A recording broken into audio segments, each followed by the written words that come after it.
شروع کرتی ہوں اللہ کے نام سے جو بڑا مہربان نہایت رحم کرنے والا ہے۔ السلام علیکم ورحمۃ اللہ وبرکاتہ۔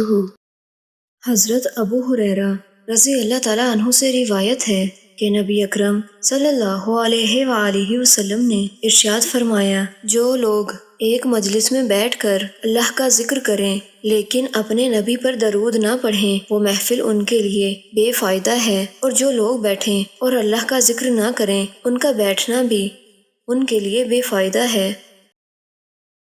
حضرت ابو ہریرہ رضی اللہ تعالیٰ عنہ فرماتے ہیں، رسول اللہ صلی اللہ علیہ وآلہ وسلم نے ارشاد فرمایا، اس شخص کی ناک خاک آلود ہو جس کے پاس میرا ذکر کیا جائے اور وہ مجھ پر درود نہ پڑھے۔ حضرت حسین رضی اللہ تعالیٰ عنہ فرماتے ہیں، رسول اللہ صلی اللہ علیہ وآلہ وسلم نے ارشاد فرمایا، بخیل وہ ہے جس کے پاس میرا نام لیا جائے اور وہ مجھ پر درود نہ پڑھے۔ پیارے دوستو، اللہ تعالیٰ سے دعا ہے کہ اللہ تعالیٰ ہمیں حضرت محمد صلی اللہ علیہ وآلہ وسلم پر کثرت کے ساتھ درود پاک پڑھنے کی توفیق عطا فرمائے، آمین۔